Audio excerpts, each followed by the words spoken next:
Imagine one single play ending your whole NBA career, really everything you worked for in life. Well, for the most part, this is what happens when you tear your Achilles. This injury has been one of the worst injuries for athletes since really the dawn of time. Achilles injuries ruin NBA careers for the most part due to the combination of a long and difficult recovery. It also leaves a lasting impact on players' performances. There's been multiple examples of Hall of Fame players trying to come back from this injury and not being able to play anywhere near a Hall of Fame level. In this video, we're going to look at some players who have torn this muscle and see if they were able to come back from this career-ruining injury. Before I get into examples from the past, during this last NBA playoffs alone, Jason Tatum, Tyrese Halliburton, and Damian Lillard all tore their Achilles. Yes, two NBA superstars, and probably all three of them will end up being Hall of Fame level players, all tearing their Achilles in one postseason.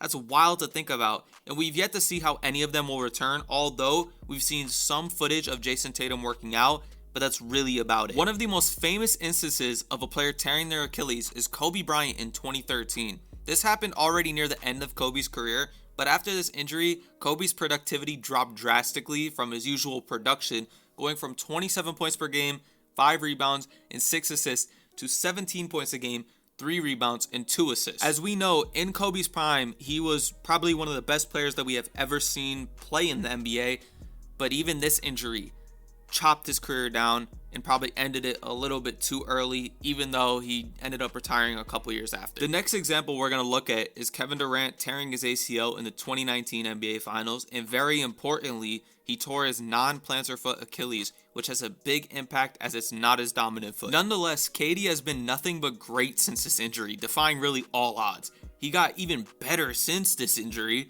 going from 26 points per game, 6 rebounds, and 6 assists to 27 points a game, 7 assists, 5 rebounds, and more importantly, in 2021 and 2022, he averaged nearly 30 points per game, but it was like a little bit more or less games.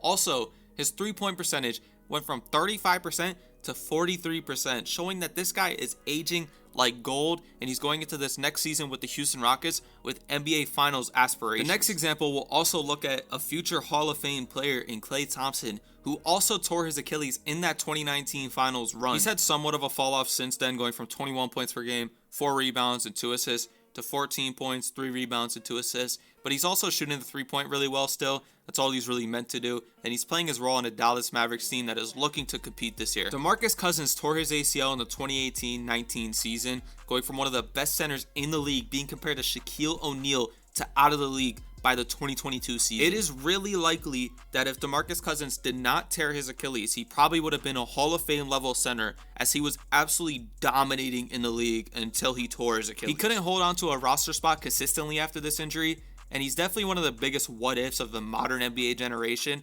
and I do really feel bad for him, as, like I said, absolutely dominating the league. Go back and look at some of his Kings highlights. He was absolutely crazy on those teams. Now getting into one of the more recent examples, DeJounte Murray tore his ACL in the 2024 through 2025 season, and he hasn't came back at all since. And hopefully he'll play at some point in the 25-26 season, but we don't really know. DeJounte Murray was always a very serviceable NBA player before this injury, and the Pelicans fans hope that we'll get the 2021 version of him back. Last but not least, Dominique Wilkins, one of the greatest dunkers and players to ever play in the NBA, tore his Achilles in the 1992 season. At the time, the treatment was even worse, seen as a career-ending injury, but Dominique Wilkins returned to the court after 282 days. Wilkins ended up playing another 7 seasons in the league, demonstrating that the injury is not impossible to come back from. Wilkins had a remarkable comeback season in the 1992 through 93 season, averaging 30 points per game, 7 rebounds, and 3 assists, shooting 47% from the field,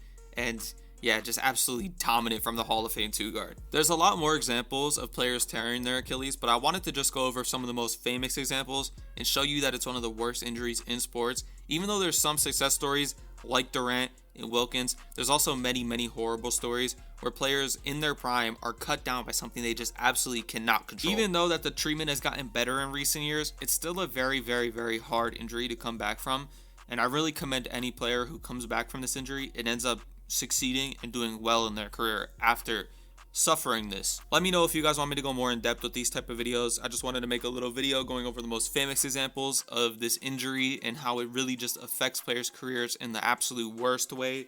But yeah, thank you guys for the support. I appreciate it, and yeah, that's really about it for the video. It's been your boy Grateful, and I'm out. Peace.